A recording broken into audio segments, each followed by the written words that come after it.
Ladies and gentleman, ಪ್ರತಿದಿನದ ಪ್ರಚಲಿತ ವಿದ್ಯಮಾನಗಳ ಕುರಿತ ವಿಶೇಷ ಕಾರ್ಯಕ್ರಮ ಎಕ್ಸ್ಪ್ಲೇನರ್ಗೆ ಸ್ವಾಗತ. ನಾನು ಹಬೀಬ್ ದಂಡಿ. ನೋಡಿ, ಇವತ್ತು ರಾಜ್ಯ ರಾಜಕಾರಣದಲ್ಲಿ, ಅದರಲ್ಲೂ ಬೈ ಎಲೆಕ್ಷನ್ನಲ್ಲಿ ದಾವಣಗೆರೆ ವಿಧಾನಸಭಾ ಚುನಾವಣೆ ಏನಿದೆ, ಅದು ಬೈ ಎಲೆಕ್ಷನ್ ಇದೆ, ಅದರದ್ದೇ ಸುದ್ದಿ ಈಗ ಎಲ್ಲೆಡೆ ಚರ್ಚೆ ಆಗ್ತಾ ಇರತಕ್ಕಂಥದ್ದು.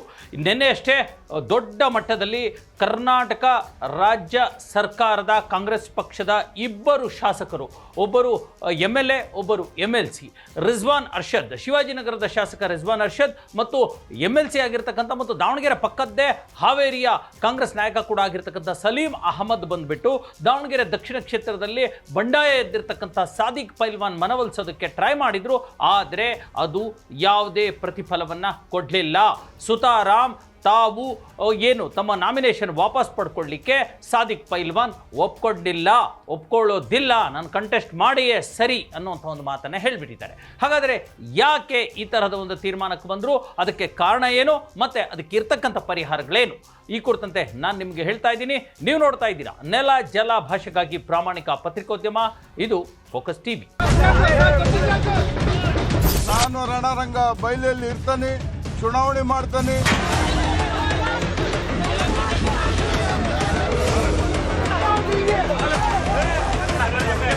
ಸದ್ಯಕ್ಕೆ ಸ್ವಲ್ಪ ನೋವಾಗಿದೆ.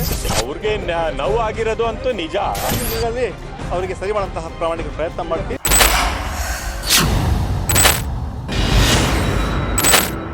ಎಸ್ ವೀಕ್ಷಕರೇ, ಈಗಾಗಲೇ ರಾಜ್ಯ ರಾಜಕಾರಣದಲ್ಲಿ ಬಂಡಾಯದ ಕಹಳೆ ದೊಡ್ಡ ಮಟ್ಟದಲ್ಲಿ ಹೊತ್ತಿ ಒಂದು ರೀತಿಯ ದೊಡ್ಡ ಶಬ್ದವನ್ನು ಮಾಡ್ತಾ ಇರತಕ್ಕಂಥದ್ದು. ಈಗಾಗಲೇ ನೋಡಿ, ದಾವಣಗೆರೆ ದಕ್ಷಿಣ ಕ್ಷೇತ್ರದಲ್ಲಿ ದೊಡ್ಡ ಮಟ್ಟದ ಬಂಡಾಯದ ಕಹಳೆ ಹೊತ್ತಿದೆ. ಬಾಗಲಕೋಟೆಯಲ್ಲಿ ಅಷ್ಟು ದೊಡ್ಡ ಮಟ್ಟದಲ್ಲಿ ಬಂಡಾಯ ಕೇಳಿ ಬರ್ತಾ ಇಲ್ಲ, ಅಲ್ಲೇ ಸೆಟಲ್ಮೆಂಟ್ ಆಗಿದೆ. ಆದರೆ ಇಲ್ಲಿ ಅಲ್ಪಸಂಖ್ಯಾತರಿಗೆ ಮೋಸ ಮಾಡಲಾಗಿದೆ ಅನ್ನುವಂಥ ಒಂದು ಮಾತೇನಾಗಿದೆ, ಆ ಮಾತು ದೊಡ್ಡ ಒಂದು ಜ್ವಾಲೆಯ ರೂಪ ಪಡ್ಕೊಂಡಿರ್ತಕ್ಕಂಥದ್ದು. ಈಗಾಗಲೇ ಟಿಕೆಟ್ ಅನೌನ್ಸ್ ಮಾಡುವಾಗಲೇ ಅಲ್ಲಿರ್ತಕ್ಕಂಥ ಬಹುತೇಕ ಅಲ್ಪಸಂಖ್ಯಾತ ಮುಸ್ಲಿಂ ಮತದಾರರು ತಮ್ಮ ಸಮುದಾಯಕ್ಕೆ ಒಂದು ಟಿಕೆಟ್ ಕೊಡಿ, ಕಳೆದ 4-5 ದಶಕಗಳಿಂದ ಇಲ್ಲಿ ನಮ್ಮ ಒಬ್ಬ ಸಮುದಾಯದ ಒಬ್ಬ ಶಾಸಕ ಕೂಡ ಇಲ್ಲ. ಅಲ್ಲದೆ ಕಳೆದ 4 ದಶಕಗಳಿಂದ ನಾವು ಶಾಮನೂರು ಶಿವಶಂಕರಪ್ಪ ಅವರ ಫ್ಯಾಮಿಲಿಗೆ ನಾವು ಸಪೋರ್ಟ್ ಮಾಡ್ತಾ ಬಂದಿದ್ದೇವೆ, ಕಾಂಗ್ರೆಸ್ ಪಕ್ಷಕ್ಕೆ ಸಪೋರ್ಟ್ ಮಾಡ್ತಾ ಬಂದಿದ್ದೇವೆ, ಹಾಗಾಗಿ ನಮಗೆ ಅವಕಾಶ ಕೊಡಿ ಅನ್ನುವಂಥ ಒಂದು ಬೇಡಿಕೆಯನ್ನು ಇಟ್ಟಿದ್ರು. ಆದರೆ ಸ್ವಾರ್ಥ ರಾಜಕಾರಣ ಅಥವಾ ಕೇವಲ ಅಲ್ಪಸಂಖ್ಯಾತರನ್ನ ವೋಟ್ ಬ್ಯಾಂಕ್ಗಳಾಗಿ ಪರಿಗಣನೆ ಮಾಡಿಕೊಂಡಿರ್ತಕ್ಕಂಥ ಕಾಂಗ್ರೆಸ್ ಪಕ್ಷ ಯಾವುದೇ ಕಾರಣಕ್ಕೆ ಮುಸಲ್ಮಾನರಿಗೆ ಆದ್ಯತೆ ಕೊಡದೆ ಮತ್ತೆ ಕುಟುಂಬ ರಾಜಕಾರಣಕ್ಕೆ ಮಣೆ ಹಾಕಿ ಸಮರ್ಥ ಮಲ್ಲಿಕಾರ್ಜುನ್ ಅವರಿಗೆ ಟಿಕೆಟ್ ಕೊಟ್ಟುಬಿಟ್ರು. ಪರಿಣಾಮ ಏನಾಯಿತು, ಅದಕ್ಕೆ ಬಂಡಾಯವಾಗಿ ಸುಮಾರು 23 ಜನ ಅಲ್ಪಸಂಖ್ಯಾತ ನಾಯಕರು, ಮುಖಂಡರು, ಸ್ಥಳೀಯ ದಾವಣಗೆರೆಯ ಮುಖಂಡರು ನಾಮಿನೇಷನ್ ಮಾಡಿಬಿಟ್ರು ಎಲೆಕ್ಷನ್ಗೆ. ಏನಾಯಿತು, ನಿನ್ನೆ ಅಷ್ಟೇ 26ನೇ ತಾರೀಕು ಅವರು ಆ ನಾಮಿನೇಷನನ್ನು ವಾಪಸ್ ಪಡ್ಕೋಬೇಕಾಗಿತ್ತು. ಅಥವಾ ಕಾಂಗ್ರೆಸ್ ಪಕ್ಷದಲ್ಲೇ ಕೆಲಸ ಮಾಡಿರ್ತಕ್ಕಂಥ, ದಶಕಗಟ್ಟಲೆ ಕೆಲಸ ಮಾಡಿರ್ತಕ್ಕಂಥ ಈ ನಾಯಕರು, ಪ್ರಮುಖವಾಗಿ ಸಾದಿಕ್ ಪೈಲ್ವಾನ್ ಅಂತ ನಾಯಕರು ದಶಕಗಟ್ಟಲೆ ಕಾಂಗ್ರೆಸ್ ಪಕ್ಷಕ್ಕೆ ಸೇವೆ ಸಲ್ಲಿಸಿರ್ತಕ್ಕಂಥವರು ಕಾಂಗ್ರೆಸ್ ವಿರುದ್ಧವೇ ಸಿಡಿದು ಬಿದ್ದು ತಮ್ಮ ನಾಮಿನೇಷನ್ನ ಹಾಕಿರ್ತಕ್ಕಂಥದ್ದು. ಜೊತೆಗೆ ಯಾವುದೇ ಕಾರಣಕ್ಕೆ ಈ ರಿಜ್ವಾನ್ ಅರ್ಷದ್ ಆಗಿರಲಿ ಅಥವಾ ಸಲೀಂ ಅಹಮದ್ ಆಗಿರಲಿ, ಇವರಿಬ್ಬರ ಮಾತುಗೂ ಕೂಡ ಕಿಂಚಿತ್ತೂ ಬೆಲೆ ಕೊಡದೆ ನಾಮಿನೇಷನ್ ವಾಪಸ್ ತೆಗೆದುಕೊಳ್ಳೋ ಮಾತೇ ಇಲ್ಲ ಅನ್ನುವಂಥ ಕಡ್ಡಿ ತುಂಡು ಮಾಡಿದಂತೆ ಹೇಳಿ ಕಳಿಸಿರ್ತಕ್ಕಂಥದ್ದು ಕಾಂಗ್ರೆಸ್ ಪಕ್ಷಕ್ಕೆ ಆಗಿರ್ತಕ್ಕಂಥ ಮುಜುಗರ ಮತ್ತು ದೊಡ್ಡ ಮಟ್ಟದ ಹೊಡೆತ. ರಣರಂಗ ಬಯಲಲ್ಲಿ ಇರ್ತಾನೆ, ಚುನಾವಣೆ ಮಾಡ್ತಾನೆ, ಯಾವ ಕಾರಣಕ್ಕೆ ಸರಿಯೋದಿಲ್ಲ. ನಾನು ಸರಿದ್ರೆ ಸಮಾಜ ಸರಿದಂಗೆ, ಸಮಾಜ ನನಗೆ ಗೆಲ್ಲಿಸಲಿಲ್ಲ ಅಂತ ಹೇಳಿದರೆ ನಾನು ಸೋತಿದ್ರೆ ಸಮಾಜ ಸೋತಂಗೆ, ಸಮಾಜ ಸೋತಿದ್ರೆ ನಾನು ಸೋತಂಗೆ. ಯಾವ ಕಾರಣಕ್ಕೂ ನಾನು ಬಯಲಲ್ಲಿ ಇರ್ತಾನೆ, ನಾನು ಚುನಾವಣೆ ಮಾಡೇ ಮಾಡ್ತಾನೆ. ಈಗಾಗಲೇ ಸ್ವತಃ KPCC ಉಸ್ತುವಾರಿ ಹೊತ್ತಿರ್ತಕ್ಕಂಥ ರಣದೀಪ್ ಸಿಂಗ್ ಸುರ್ಜೇವಾಲಾ ಈ ಕುರಿತಂತೆ ಕಾಂಗ್ರೆಸ್ ಪಕ್ಷದ ಅಲ್ಪಸಂಖ್ಯಾತ ಶಾಸಕರ ಮೇಲೆ ಫುಲ್ ಗರಂ ಆಗಿಬಿಟ್ಟಿದ್ದಾರೆ. ಪ್ರಮುಖವಾಗಿ ಸಚಿವರಾಗಿರ್ತಕ್ಕಂಥ ಜಮೀರ್ ಅಹಮದ್ ಮೇಲೂ ಕೂಡ ಅವರು ಎಗರಾಡಿದ್ದಾರೆ ಅನ್ನುವಂಥ ಮಾತುಗಳು ಕೂಡ ಕೇಳಿ ಬರ್ತಾ ಇದೆ. ಆದರೆ ಆಶ್ಚರ್ಯ ಅಂದರೆ ಸಾದಿಕ್ ಪೈಲ್ವಾನ್ ಅವರ ಟಿಕೆಟನ್ನು ವಾಪಸ್ ಪಡೆದುಕೊಳ್ಳಲಿಕ್ಕೆ, ಅವರ ಮನವೊಲಿಸಲಿಕ್ಕೆ ಜಮೀರ್ ಅಹಮದ್ ಬರಬೇಕಾಗಿತ್ತು. ಆದರೆ ಅವರು ಬಂದಿಲ್ಲ. ಈ ಕಡೆ ಜಮೀರ್ ಅಹಮದ್ ಬಂದು ಕೂಡ ಮನವೊಲಿಸಿಲ್ಲ, ಆ ಕಡೆ ಸಲೀಂ ಅಹಮದ್ ಬಂದು ಮನವೊಲಿಸೋದಕ್ಕೆ ಟ್ರೈ ಮಾಡಿದ್ರು. ಸಲೀಂ ಅಹಮದ್ ಯಾರು? DK ಶಿವಕುಮಾರ್ ಅವರ ಪರಮಾಪ್ತ, DK ಶಿವಕುಮಾರ್ ಟೀಮಲ್ಲಿ ಇರ್ತಕ್ಕಂಥವ್ರು. ಜೊತೆಗೆ DK ಅವರಿಗೆ ಒಂದಷ್ಟು ಕ್ಲೋಸ್ ಆಗಿರ್ತಕ್ಕಂಥ ರಿಜ್ವಾನ್ ಅರ್ಷದ್ ಕೂಡ ಇರ್ತಕ್ಕಂಥದ್ದು. ಅವರಿಬ್ಬರು ಬಂದು ಸಾದಿಕ್ ಪೈಲ್ವಾನ್ ಅವ್ರ ಮನವೊಲಿಸೋದಕ್ಕೆ ಮಾಡಿದ್ರು. ಆದರೆ ಸಾದಿಕ್ ಪೈಲ್ವಾನ್ ಮತ್ತು ಅಲ್ಲಿರ್ತಕ್ಕಂಥ ದಾವಣಗೆರೆಯ ಸ್ಥಳೀಯ ಅಲ್ಪಸಂಖ್ಯಾತ ಮತದಾರರು ಈ ಇಬ್ಬರೂ ಶಾಸಕರನ್ನ ಕ್ಯಾರೆ ಅನ್ನಲಿಲ್ಲ. ಬದಲಾಗಿ ಅವರು ಮನೆ ಹತ್ರ ಮನವೊಲಿಕೆಗೆ ಬರ್ತಾ ಇದ್ದಂಗೆ ಅವರ ವಿರುದ್ಧ ಘೋಷಣೆಗಳನ್ನು ಕೂಗಿದ್ರು, ಕಾಂಗ್ರೆಸ್ ಪಕ್ಷದ ವಿರುದ್ಧ ಘೋಷಣೆಗಳನ್ನು ಕೂಗಿದ್ರು, ಶಾಮನೂರು ಶಿವಶಂಕರಪ್ಪನವರ ಫ್ಯಾಮಿಲಿಯ ವಿರುದ್ಧ ಘೋಷಣೆಗಳನ್ನು ಕೂಗಿದ್ರು. ಹೇಗೆ ಅಲ್ಪಸಂಖ್ಯಾತರನ್ನ ಮುಸಲ್ಮಾನರನ್ನ ವೋಟ್ ಬ್ಯಾಂಕ್ಗಳನ್ನಾಗಿ ಕಳೆದ 5, 6, 7, 8, 9 ದಶಕಗಳಿಂದ ಮಾಡ್ಕೊಂಡು ಬಂದಿದ್ದಾರೆ ಅನ್ನೋದು ಆಕ್ರೋಶವನ್ನು ಅವರು ವ್ಯಕ್ತಪಡಿಸಿದ್ರು. ಜೊತೆಗೆ ಈ ಇಬ್ಬರು ಶಾಸಕರಿಗೆ ನಾವು ನಿಮ್ಮ ಜೊತೆ ಯಾವುದೇ ರೀತಿಯ ಮಾತಾಡಲಿಕ್ಕೆ ತಯಾರಿಲ್ಲ, ಹೊರಟು ಹೋಗಿ ಅನ್ನುವಂಥ ಒಂದು ಮಾತನ್ನು ಕೂಡ ಹೇಳಿದ್ರು. ಗೋ ಬ್ಯಾಕ್ ಅನ್ನುವಂಥ ಘೋಷಣೆಗಳನ್ನು ಕೂಡ ಕೂಗಿಬಿಟ್ರು.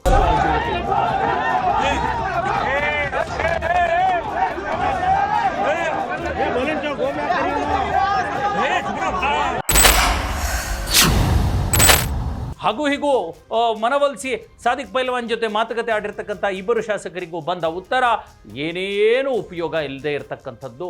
ಈ ಇಬ್ಬರು ಶಾಸಕರು ಹಂಗೆ ನೋಡಿದರೆ ರಿಜ್ವಾನ್ ಅರ್ಷದ್, ಸಾದಿಕ್ ಪೈಲ್ವಾನ್ ಅವರ ರಾಜಕಾರಣಕ್ಕೆ ಲೆಕ್ಕ ಹಾಕೊಂಡ್ರೆ ರಿಜ್ವಾನ್ ಅರ್ಷದ್ ಇನ್ನೂ ಚಿಕ್ಕವರು. ಹಾಗಾಗಿ ಅವರಿಗೆ ಯಾವುದೇ ರೀತಿಯ ಒಂದು ಅವರ ಮಾತಿಗೆ ಅಥವಾ ಅವರು ಒಡ್ಡಿರ್ತಕ್ಕಂಥ ಬೇರೆ ಬೇರೆ ರೀತಿಯ ತಂತ್ರಗಾರಿಕೆಗೆ ಸಾದಿಕ್ ಪೈಲ್ವಾನ್ ಮಣಿಲಿಲ್ಲ.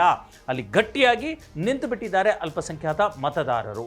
ಹೀಗಾಗಿ ಈ ಸದ್ಯಕ್ಕೆ ಪೈಲ್ವಾನ್ ಕೂಡ ಆಗಿರ್ತಕ್ಕಂಥ ಸಾದಿಕ್ ರವರು ಈಗ ಬಿಗಿಪಟ್ಟನ್ನು ಹಿಡಿದು ಬಿಟ್ಟಿದ್ದಾರೆ. ಯಾವುದೇ ಕಾರಣಕ್ಕೆ ನಾನು ನಾಮಿನೇಷನ್ ವಾಪಸ್ ತಗೊಳ್ಳೋದಿಲ್ಲ, ಎಸ್ ಮಲ್ಲಿಕಾರ್ಜುನ್ ವಿರುದ್ಧವೇ, ಅವರ ಮಗ ಸಮರ್ಥ್ ಮಲ್ಲಿಕಾರ್ಜುನ್ ವಿರುದ್ಧವೇ ಮತ್ತು ಕಾಂಗ್ರೆಸ್ ಪಕ್ಷದ ವಿರುದ್ಧವೇ ಕ್ಯಾಂಪೇನನ್ನು ಮಾಡ್ತೇನೆ, ಗೆದ್ದು ತೋರಿಸ್ತೇನೆ ಅನ್ನೋಂಥ ಒಂದು ಮಾತನ್ನು ಹೇಳಿಬಿಟ್ಟಿದ್ದಾರೆ. ಹಾಗಾಗಿ ಒಂದು ರೀತಿ ಉಸಿರು ಗಂಟಲಲ್ಲಿ ಸಿಕ್ಕಿಕೊಂಡ ಹಾಗೆ ಪರಿಸ್ಥಿತಿ ಕಾಂಗ್ರೆಸ್ ಪಕ್ಷದ್ದು. ಈಗ ಮುಖ್ಯಮಂತ್ರಿಯಾಗಿರ್ತಕ್ಕಂಥ ಸಿದ್ದರಾಮಯ್ಯ ಮತ್ತು ಕೆಪಿಸಿಸಿ ಅಧ್ಯಕ್ಷರು, ಕಾಂಗ್ರೆಸ್ ಪಕ್ಷದ ರಾಜ್ಯಾಧ್ಯಕ್ಷರು ಆಗಿರ್ತಕ್ಕಂಥ ಡಿ ಕೆ ಶಿವಕುಮಾರ್ ಅವರಿಗೆ ಒಂದು ರೀತಿ ಉಸಿರು ಸಿಕ್ಕಿ ಹಾಕಿಕೊಂಡ ಪರಿಸ್ಥಿತಿ ನಿರ್ಮಾಣವಾಗಿದೆ. ನೋಡಿ, ಇದೆಲ್ಲವೂ ಕೂಡ ಯಾವಾಗ ರಿಜ್ವಾನ್ ಅರ್ಷದ್ ಮತ್ತು ಸಲೀಂ ಅಹಮದ್ ವಿಫಲ ಆಯಿತು ಸಂಧಾನ, ಆಗ ಸ್ವತಃ ಮುಖ್ಯಮಂತ್ರಿಗಳೇ ಫೋನ್ ಮಾಡಿ ಸಾದಿಕ್ ಅವರಿಗೆ ಹೇಳಿದ್ರು ಅನ್ನುವಂಥದ್ದು, ಇಲ್ಲ ನೀವು ತೆಗೆದುಕೊಳ್ಳಿ ನಿಮ್ಮ ನಾಮಿನೇಷನನ್ನು, ನಾವು ನಿಮಗೇನು ಬೇಕೋ ಅದನ್ನು ಅನುಕೂಲ ಮಾಡಿಕೊಡ್ತೀವಿ ಅನ್ನುವಂಥದ್ದು. ಆದರೆ ಇಲ್ಲಿ ತೀರ್ಮಾನ ಕೇವಲ ಸಾದಿಕ್ ಪೈಲ್ವಾನ್ ಒಬ್ಬರದಷ್ಟೇ ಅಲ್ಲ, ಅವರಿಗೆ ಬೇರೆ ಏನೋ ಪರ್ಯಾಯ ವ್ಯವಸ್ಥೆ ಮಾಡಿಕೊಡ್ಬೋದು.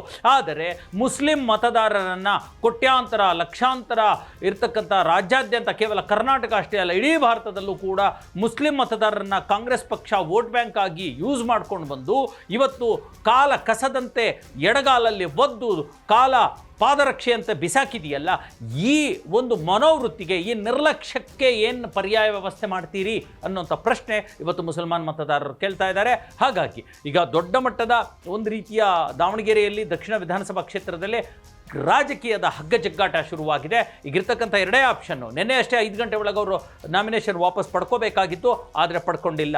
ಈಗಿರ್ತಕ್ಕಂಥ ಎರಡು ಆಪ್ಷನ್, ಒಂದು ವೇಳೆ ಸಿದ್ದರಾಮಯ್ಯನವರು ಏನಾದರೂ ಸ್ವತಃ ಬಂದು ಅಥವಾ ತಮ್ಮ ಮತ್ತಷ್ಟು ಬೆಂಬಲಿಗರಿಗೆ ಕಳಿಸಿ ಮನವೊಲಿಸಿದ್ದೇ ಆಯಿತು ಅಂತಂದರೆ ಸಾದಿಕ್ ಪೈಲ್ವಾನ್ ನಿಷ್ಕ್ರಿಯರಾಗಬಹುದು ರಾಜಕಾರಣದಿಂದ. ಅಂದರೆ ಈಗಿರ್ತಕ್ಕಂಥ ಎಲೆಕ್ಷನ್ನಿಂದ, ಚುನಾವಣೆಯಿಂದ ನಿಷ್ಕ್ರಿಯರಾಗಬಹುದು, ಕ್ಯಾಂಪೇನ್ ಮಾಡದೇ ಇರಬಹುದು, ಮತಪ್ರಚಾರ ಮಾಡದೇ ಇರುವಂಥ ಸಾಧ್ಯತೆ ಇದೆ.